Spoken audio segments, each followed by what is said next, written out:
Hi, this is Doug from AppleIPhoneSchool.com, and today's question comes from, yet again, Brian. Thanks, Brian.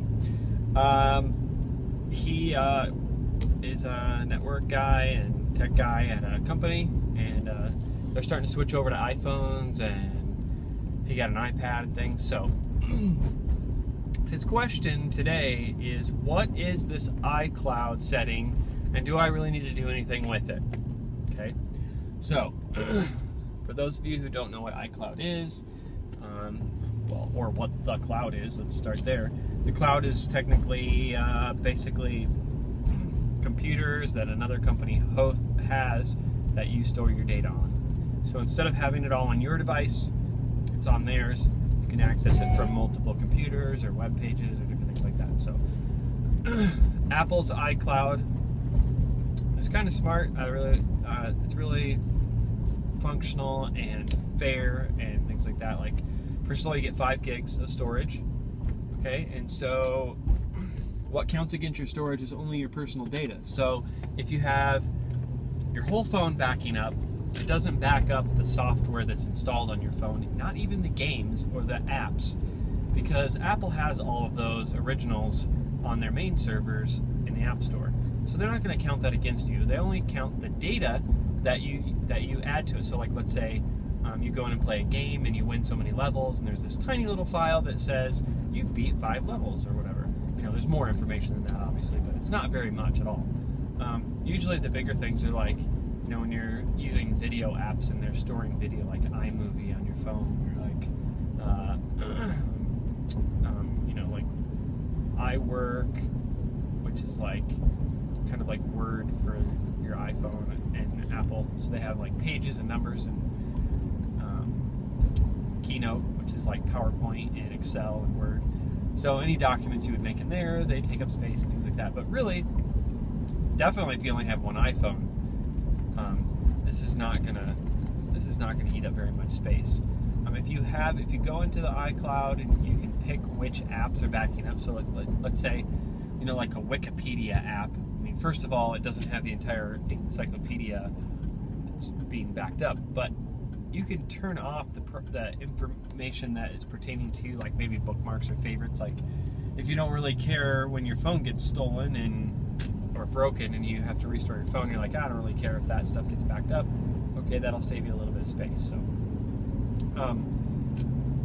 So, just a quick note, one thing that I do shut off is your photos and video being backed up, because that eats up a lot of space. So unless you're going to pay for extra space, I wouldn't back those up in there, because one of the features of iCloud is Photo Stream. So you can turn on Photo Stream, and basically the last 1,000 photos that you take go into Photo Stream. Again, these do not count against your 5 gig of data.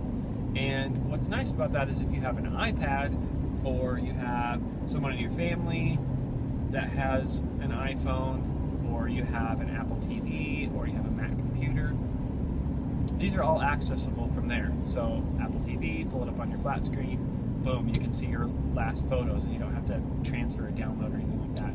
Now, they only upload from your phone when you're on Wi-Fi to save the data network. That's just an agreement they have with the data network. But anyways, that's a really nice feature. Of course, you can see them in iPhoto too on your Mac, and you just, it's a very, very nice feature. So since you have that, I turn off the backing up. Now that means you don't have any backup of your video. So what I do is I just dump my phone into my computer, you know, every couple weeks, because I take a lot of video, obviously, but just dump them to my computer and import them into iPhoto, and saves me a lot of space that way. So another thing about iCloud, of course, is it's automatically backing up. So typically at night when you're sleeping and you plug your phone in next to your bed, and it's on your Wi-Fi at your house, so it's on Wi-Fi, it's plugged in, and it's locked, it will detect that, and it will begin an automatic backup of the entire phone to the iCloud. Now again, it doesn't back up Apple software, because that's easily reinstallable and it's the same. It doesn't back up the applications, it just backs up the state at which they're in and the personal data on them. So, this is pretty sweet, because your phone backed up last night while you're sleeping, and you get up this morning and the only things you do are check a few emails and send a few text messages. If your phone breaks or gets stolen today, all you'd have to do is go to the Apple Store. Now, obviously, you have to buy a new phone or get it fixed or whatever, but that's a different process. But once you have the new phone in your hand, or even if you upgrade to a new one, let's say you want to go get the new one, all you have to do is log into the iCloud on this new phone, tell it to restore from last night's backup. Your phone is exactly the way it was the day before, that night as it backed up. Now, you do have to re-enter some passwords for security reasons, so just in case someone were to hack into your account, maybe somehow get your password and restore a phone and make a copy of your phone. Now, it won't ring because it's not activated, but they could, let's say, get into things. Well, they wouldn't be able to get into anything that's password protected. You have to re-enter those.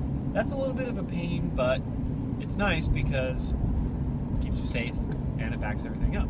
So I would definitely use iCloud. I use iCloud big time to like restore my phone and back things up and move to new phones when I get them, and I use the photo stream. Another nice thing, of course, is that I have one iPad. I have another iPad, but it doesn't have the new software. It's the first generation. So I have an iPad and my iPhone and my wife's iPhone, and then some older iPhones that we don't use anymore that we just let our kids play on. And so all of those are getting backed up to the cloud. And I pay, I think it's $20 for like 15 gigs, which is plenty for all that stuff. Because again, I don't turn on any of the photo stuff. So I hope that helps. I would definitely recommend turning it on. And it also gives you other access to things like Find My iPhone. It's a big deal. If you lose it, you can go to the web, go to iCloud.com, and locate your phone and put it into the safe mode and track it. And you do that with all your devices that are on that account. So yeah, definitely use iCloud. If you have any other comments or things to add or something I messed up, just leave that in the comments, and we will get that corrected.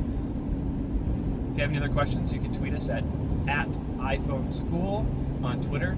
You can post in the comments below on the website or YouTube. All right, thanks a lot.